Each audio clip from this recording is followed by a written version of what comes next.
ചെടിയെ ഇഷ്ടപ്പെടുന്ന എല്ലാവർക്കും ഒരാഗ്രഹമുള്ളൊരു പ്ലാന്റാണ്, വാങ്ങിച്ച് വീട്ടിൽ വെക്കാനായിട്ട് ആഗ്രഹമുള്ളൊരു പ്ലാന്റാണ് മിനിയേച്ചർ ആന്തൂറിയം. ഇതെന്ന് പറഞ്ഞാൽ പണ്ട് നമ്മുടെ കൈകളിൽ ഇഷ്ടം പോലെ പഴയ വെറൈറ്റികൾ, അതായത് നാടൻ വെറൈറ്റികൾ ഉണ്ടായിരുന്നു. റോസും ചുവപ്പും വെള്ളയും ഒക്കെ ആയിട്ട് ഉണ്ടായിരുന്നു.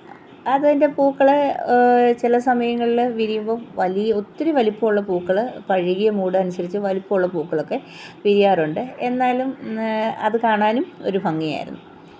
ഇന്നിപ്പം മിനിയേച്ചറായിട്ട് ധാരാളം കളറുകളിൽ ഇഷ്ടം പോലെ ആന്തൂറിയം ഇറങ്ങിയിട്ടുണ്ട്. ഇത് ആദ്യമൊക്കെ എനിക്കും വാങ്ങിച്ചു വെക്കാനായിട്ട് വലിയൊരു ബുദ്ധിമുട്ടായിരുന്നു. കാരണം ഇത് വാങ്ങിച്ചു വെച്ചാൽ രക്ഷപ്പെടുമോ, പെട്ടെന്ന് അഴുകി പോകുമോ, അല്ലെ എങ്ങനെയായിരിക്കും ഇതിൻ്റെ കെയറിങ്ങൊക്കെ എന്നുള്ളത് വലിയൊരു പ്രശ്നം എനിക്കും ഉണ്ടായിരുന്നു. എന്നാൽ ഈ അടുത്തിടെ ഞാനും ഈ ആന്തൂറിയം വാങ്ങിച്ചു കേട്ടോ. പക്ഷേ ഇതിൻ്റെ ഭംഗി എന്ന് പറഞ്ഞു കഴിഞ്ഞാൽ ചെടിയെ ഇഷ്ടപ്പെടുന്ന എല്ലാവർക്കും ഇത്രയും ആന്തൂറിയം ഇഷ്ടപ്പെടാതെ പോകാതിരിക്കത്തില്ല. കാരണം അത്രയ്ക്ക് നല്ലൊരു ഭംഗിയുണ്ട് ഈ ആന്തൂറിയം കാണുവാനായിട്ട്. ആന്തൂറിയം വളർത്തി ഒത്തിരി വർഷത്തെ അറിവുള്ളവരും ഉണ്ട്. അങ്ങനെയുള്ളവർ ഉദ്ദേശിച്ചല്ല ഞാൻ ഈ വീഡിയോ ചെയ്യുന്നത് കേട്ടോ. പുതുതായിട്ട് ആരെങ്കിലും വളർത്തുവാനായിട്ട് ആഗ്രഹിക്കുന്നുണ്ടെങ്കിൽ അവരുടെ ആശയക്കുഴപ്പങ്ങളൊക്കെ ഒന്ന് മാറ്റാമെന്നുള്ള രീതിയിൽ മാത്രമായിട്ട് വേണ്ടിയാണ് ഈ വീഡിയോ ഞാൻ ചെയ്യുന്നത്. എന്നെ സംബന്ധിച്ച് ഇതൊരു എപ്പോഴും റൂമുകളിൽ തന്നെ വെക്കാൻ പറ്റിയൊരു പ്ലാന്റായിട്ട് എനിക്ക് തോന്നിയിട്ടില്ല. കാരണം ഞാനിപ്പം ഒത്തിരി പ്ലാന്റുകൾ വീടിൻ്റെ അകത്ത് വെക്കാറുണ്ട്. പക്ഷേങ്കിൽ അവർക്ക് കൃത്യമായിട്ടുള്ള വെട്ടവും വളവും വെള്ളവും ഒന്നും ലഭിച്ചില്ലെങ്കിൽ അവർ വളരത്തില്ല കേട്ടോ. ഈ പറയുന്ന മണി പ്ലാന്റ് പോലും നമ്മൾ അവർക്ക് ഒരു പ്രത്യേക കെയർ കൊടുക്കാതെ അവർ വളരത്തില്ല. ചിലപ്പോൾ ഒരാഴ്ച 2 ആഴ്ചയൊക്കെ ആകുമ്പോൾ ഒന്ന് ശ്രദ്ധിച്ചാൽ മതിയായിരിക്കും. എപ്പോഴും ശ്രദ്ധിക്കേണ്ട കാര്യമില്ലെങ്കിലും എന്തിരുന്നാലും ഇടയ്ക്കും നമ്മൾ അവരെ ഒന്ന് ശ്രദ്ധിച്ചാലേ മതിയാവുള്ളൂ. അതുപോലെ തന്നെയാണ് ഈ ആന്തൂറിയം. ഇവരെ നമ്മൾക്ക് നമ്മുടെ ചെറിയ ടീപ്പോകളിൽ, ഡൈനിങ് ടേബിളുകളിൽ ഒക്കെ വെക്കാം. പക്ഷേങ്കിൽ അത് കൃത്യമായിട്ടുള്ള വളവും അല്ലെങ്കിൽ കൃത്യമായിട്ടുള്ള വെള്ളത്തിൻ്റെ ലഭ്യതയൊക്കെ നമ്മൾ ഉറപ്പാക്കണം. അതുപോലെ തന്നെ ഇവർക്ക് ഒരുവിധം വെളിച്ചവും ലഭിക്കണം കേട്ടോ. എന്നാലേ ഈ പൂക്കൾക്ക് ശരിയായുള്ള കളറ് വരുള്ളൂ, ഇവരുടെ ഇലകൾക്കും ശരിയായിട്ടുള്ള കളറൊക്കെ വരുള്ളൂ. അല്ലെങ്കിൽ ഒരു വെള്ളറിയ കളർ പോലെയൊക്കെ ആകും. പിന്നെ കാലക്രമേണ ആ ചെടി അങ്ങ് നശിച്ചു പോകാറാണ് പതിവ്. എൻ്റെ കയ്യിലുള്ള പ്ലാന്റുകളെല്ലാം 2ഉം 3ഉം വെച്ചുണ്ട് കേട്ടോ. അതുകൊണ്ട് ഒരു പ്ലാന്റ് എടുത്ത് നമ്മൾ വെളിയിലോട്ട് എടുത്ത് വെക്കുമ്പോൾ അടുത്ത പ്ലാന്റ് എടുത്ത് അകത്ത് വെക്കാൻ തോക്കാനുള്ള പ്ലാന്റുകൾ എൻ്റെ കയ്യിലുള്ളതുകൊണ്ട് എൻ്റെ റൂമിൽ എപ്പോഴും ചെടികളുണ്ട്. അതുകൊണ്ട് എനിക്ക് അങ്ങനെ ഒരു ബുദ്ധിമുട്ട് വന്നിട്ടില്ല. എൻ്റെ ഒരു 10 വെറൈറ്റി എൻ്റെ കയ്യിലിപ്പം ഉണ്ട് കേട്ടോ. നല്ല ഭംഗിയുള്ള കളറാണ് ഇവർക്ക് അധികം ആയിട്ട് ഇവരെ കെയർ ചെയ്യേണ്ട കാര്യം ഇല്ല. ഇവരെ ഈസിയായിട്ട് വളർത്തിയെടുക്കാൻ കഴിയും. കാരണം എന്നാന്ന് ചോദിച്ചു കഴിഞ്ഞാൽ അധികം വലിയ പോട്ട് മിക്സോ അല്ലെങ്കിൽ വലിയതായിട്ടുള്ളതായ കാര്യങ്ങളോ ഒന്നും ഇവർക്ക് ആവശ്യകത ഇല്ല. മിക്ക ആൾക്കാരും കരിയിലേക്കകത്ത് തന്നെ ചെയ്യുന്നവരുണ്ട്. അതുപോലെ തന്നെ കരിക്കട്ടയ്ക്കകത്ത് തന്നെ ഇവരെ വളർത്തുന്നവരുണ്ട്. കരിയും മണ്ണും എല്ലാം കൂടെ ചേർത്ത് വളർത്തുന്നവരുണ്ട്. ചകിരി ചോറിൻ്റെ അകത്ത് തന്നെ വളർത്തുന്നവരുണ്ട്. അങ്ങനെ പല രീതിയിൽ എപ്പോഴും നല്ല അയവുള്ള ഒരു പോട്ട് മിക്സ് ഇതിന് വേണമെന്നേ ഉള്ളൂ. അല്പം തണുപ്പോടെ ഇതിനുണ്ടാകണം.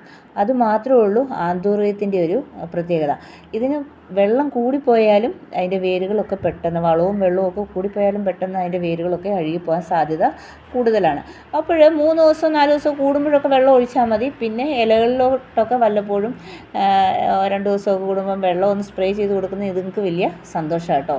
അപ്പം പെട്ടെന്ന് പൂക്കളുണ്ടാകാനും ഒക്കെ അത് ഉപകാരപ്പെടും. സാധാരണയായിട്ട് ഞാൻ ചെടികൾക്കെല്ലാം കൊടുക്കുന്ന വളം NPK ആണ്. അത് വല്ലപ്പോഴും ആഴ്ചയിലൊന്ന് വെച്ച് ഇലകളിലും തണ്ടുകളിലും ഒക്കെ സ്പ്രേ ചെയ്ത് കൊടുക്കാറുണ്ട്. ഇത് മാത്രമാണ് ഞാൻ ചെയ്ത് കൊടുക്കാറുള്ള ഇപ്പോഴത്തെ എൻ്റെ വളപ്രയോഗം.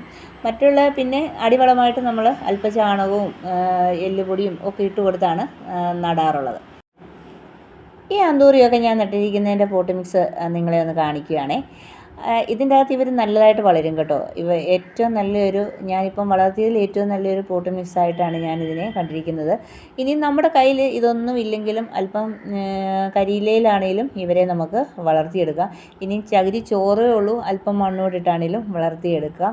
അങ്ങനെയൊക്കെ രീതിയിൽ ഇതുങ്ങളെ വളർത്തിയെടുക്കാം. നമുക്ക് ഒത്തിരി ടെൻഷൻ അടിച്ച് അന്യായ വില കൊടുത്ത് സാധനങ്ങളൊന്നും വാങ്ങിച്ചൊന്നും ചെയ്ത് വളർത്തേണ്ട ഒരു കാര്യമല്ല.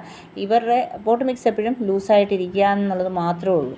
ഏത് പ്ലാന്റും നടാൻ ഉദ്ദേശിക്കുമ്പം ആ ചെടിയുടെ വലിപ്പം അനുസരിച്ചുള്ള പോട്ട് മാത്രമേ നമ്മൾ എടുക്കാവൂ കേട്ടോ. ഒത്തിരി വലിപ്പമുള്ള പോട്ട് എടുത്തിട്ടൊന്നും വലിയ കാര്യമൊന്നുമില്ല, വെറുതെ ആ ചെടിയെ നശിപ്പിച്ച് കളയാവുന്നേ ഉള്ളൂ.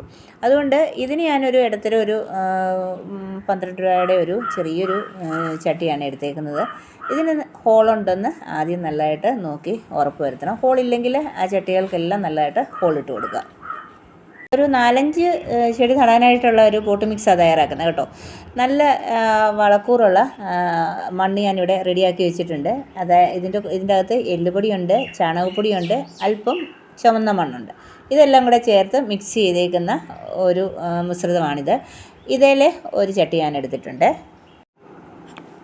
ഇവിടെ ഞാനിപ്പം കുറേ കരിക്കഷ്ണങ്ങൾ എടുത്തിട്ടുണ്ട് കേട്ടോ. ഇത് ഓർക്കിഡിനൊക്കെ ഇട്ട് കൊടുക്കുന്ന പോലെ വലിയ കഷ്ണങ്ങളാക്കിയിട്ടുള്ളതല്ല. ഇത് അല്പം ഞാൻ പൊടിച്ചാണ് ഇതിനകത്ത് ഇട്ടേക്കുന്നത്. അപ്പം ചെറിയ ചെറിയ കഷ്ണങ്ങളാണ് കൂടുതലും ഉള്ളത്. പിന്നെ ഞാൻ പെർലൈറ്റ് ഇട്ട് കൊടുക്കുന്നുണ്ട്. ഇതെൻ്റെ കയ്യിൽ എപ്പോഴും ഇവിടെ ഉള്ളതാണ് കേട്ടോ. അതുകൊണ്ടാണ് ഞാനിത് ചെയ്ത് കൊടുക്കുന്നത്. ഇനിയും ഇതിന് പകരമായിട്ട് ചെറിയ പീസുകളാക്കിയ തൊണ്ട് കഷ്ണങ്ങളോ അല്ലെങ്കിൽ കരിയില കഷ്ണങ്ങളോ ഒക്കെ ഇട്ട് കൊടുക്കാം കേട്ടോ. അപ്പോൾ ഇതെൻ്റെ കയ്യിലുള്ളത് കൊണ്ട് ഞാൻ ഇത് കൂടെ ഇതിനകത്ത് ഇട്ട് കൊടുക്കുന്നു. എന്നിട്ട് നന്നായിട്ട് മിക്സ് ചെയ്യുക നല്ലതായിട്ട്. ഇതിപ്പം നല്ല ലൂസായിട്ടുള്ള ഒരു പോട്ട് മിക്സാണ് തയ്യാറാക്കിയേക്കുന്നത്. വെള്ളമൊക്കെ ഒഴിച്ച് കഴിഞ്ഞാൽ ഈസി ആയിട്ട് ഇത് വാർന്നു പോവേ. അതേ രീതിയിലുള്ളതാണ് ഒരു പോട്ട് മിക്സാണ് ഞാൻ തയ്യാറാക്കിയേക്കുന്നത്. ഇതിൻ്റെ അകത്ത് ചകിരിച്ചോറും നമുക്ക് ഉൾപ്പെടുത്താം. ഞാൻ കുറച്ച് കരിയിലയും ചകിരി കഷ്ണങ്ങളും ഒക്കെ ഇട്ട് കൊടുക്കുന്നതുകൊണ്ട് ഞാനത് ചകിരിച്ചോറ് ഇതിനകത്ത് നിന്ന് അങ്ങ് ഒഴിവാക്കിയേക്കുന്നത് കേട്ടോ. ഒത്തിരി ചകിരിച്ചോറ് ഇട്ട് കൊടുക്കണ്ടല്ലോ എന്നുള്ള ഉദ്ദേശത്തിലാണ്. ഇട്ട് കൊടുത്താലും കുഴപ്പമില്ല, വെള്ളത്തിൻ്റെ അളവ് നമ്മൾ ശ്രദ്ധിക്കണമെന്നേ ഉള്ളൂ. ഇടാൻ ഉദ്ദേശിക്കുന്ന പോട്ട് എടുക്കുക. അതിൻ്റെ അകത്ത് കുറച്ച് ചെറിയ ഓടും കഷ്ണങ്ങളോ മിറ്റിലോ എന്തെങ്കിലും ഇട്ടാൽ മതി കേട്ടോ. എനിക്ക് ഓടും കഷ്ണങ്ങളുള്ളതുകൊണ്ട് ഞാൻ ഓടും കഷ്ണങ്ങൾ ഇട്ട് കൊടുത്തിട്ടുണ്ട്. അത് കഴിഞ്ഞതിന് ശേഷം അല്പ കരിയില കീറി ഇട്ട് കൊടുത്തിട്ടുണ്ട്. അതിൻ്റെ അകത്തോട്ട് പിന്നെ ഈ പോട്ട് മിക്സ് ഒരു 2-3 പിടി വാരിയിട്ടു. അതിന് ശേഷം പിന്നെയും ഞാൻ കുറച്ച് തൊണ്ടും കരിയിലയും ഒക്കെ ഇട്ടിട്ട് അതിൻ്റെ മണ്ടയിലോട്ടാണ് നമ്മൾ ഈ ഓർക്കിഡ് വെച്ച് കൊടുക്കുന്നത്. എന്നിട്ട് അതിൻ്റെ മുകളിൽ പിന്നെ കുറച്ച് പോട്ട് മിക്സ് ഇട്ട് കൊടുക്കുന്നു. അപ്പോഴത് അനങ്ങാതെ നല്ല സെറ്റായിട്ട് തന്നെ ഇരിക്കും. ഇതിൽ എല്ലാ പ്ലാന്റുകളും കുഴിച്ച് വെക്കുക. എന്നിട്ട് നല്ലതായിട്ട് വെള്ളം ഒഴിച്ചു കൊടുക്കുക. വെള്ളം തളിച്ച് കൊടുത്താലും മതി, എന്നാലും നല്ലതായിട്ട് ആ പോട്ട് മിക്സ് നനയണം. നല്ല രീതിയിൽ തന്നെ അത് അതിൻ്റെ മൂട് അനങ്ങാത്ത രീതിയിൽ തന്നെ വെള്ളം ഒഴിച്ച് കൊടുക്കുക. ഇനി ഒരു 2-3 ദിവസത്തേക്ക് വെള്ളമൊന്നും ഒഴിക്കണ്ട കേട്ടോ. ഇടയ്ക്കിടയ്ക്ക് ആ ഇലകളിലൊക്കെ ഇച്ചിരി വെള്ളം സ്പ്രേ ചെയ്ത് കൊടുത്താൽ മതി. ഒരു 3-4 കാരണം പോട്ട് മിക്സൊക്കെ നല്ലതായിട്ട് നനഞ്ഞ് നല്ല സെറ്റായിട്ട് തന്നെ ഇരിക്കുകയല്ലേ. അത് കഴിഞ്ഞ് ഒരു 3 ദിവസം കഴിഞ്ഞിട്ട് എടുത്ത് നമ്മൾ പിന്നെയും വെള്ളം ഒഴിച്ച് കൊടുത്താൽ മതി. ഇത് തണുപ്പുള്ളൊരു സ്ഥലത്തോട്ട് മാറ്റി വയ്ക്കാം. ഒരാഴ്ച കഴിഞ്ഞതിന് ശേഷം നമുക്ക് ഇഷ്ടമുള്ള സ്ഥലങ്ങളിലേക്ക് ഇവരെ മാറ്റി വയ്ക്കാം. വളപ്രയോഗമൊക്കെ ചെയ്യാമെന്ന് പറഞ്ഞാൽ അതൊരു മാസമൊക്കെ കഴിഞ്ഞിട്ട് വളമൊക്കെ ചെയ്ത് കൊടുത്താൽ മതി. ഇതിൻ്റെ വേരൊക്കെ നല്ലതായിട്ടൊന്ന് സെറ്റായിട്ട് വരണ്ടേ. അത് കഴിയുമ്പോൾ ഇലകളിലൊക്കെ സാധാരണയായിട്ട് കുറേശ്ശെ NPK ഒക്കെ സ്പ്രേ ചെയ്ത് കൊടുക്കുക. ഇങ്ങനെ ചെയ്ത് കൊടുത്തു കഴിഞ്ഞാൽ പിന്നീട് നല്ലൊരു മരച്ചോടോ അല്ലെങ്കിൽ നല്ല തണുപ്പുള്ള ഒരു ഏരിയയിലേക്ക് ഇവരെ മാറ്റി വെച്ച് കഴിഞ്ഞാൽ അവിടെ ഇരുന്ന് ഇവർ നല്ലതായിട്ടങ്ങ് വളർന്നോളും. കാറ്റും വെളിച്ചവും ഒക്കെ കൊണ്ട് നന്നായിട്ട് വളർന്നോളും.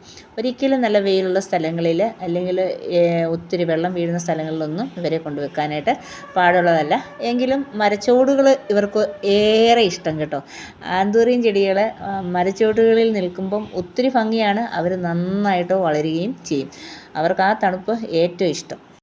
പിന്നെ അടുത്തായിട്ട് എടുത്തു പറയേണ്ട ഒരു കാര്യം എന്ന് പറഞ്ഞാൽ ഈ ആന്തൂറിയം മിനിയേച്ചർ വെറൈറ്റിയിൽ ഇലകൾ വളരെ നീണ്ട് അല്ലെങ്കിൽ അധികം വലിപ്പമില്ലാത്തതായ ഇലകളുള്ള ആന്തൂറിയങ്ങളുണ്ട്.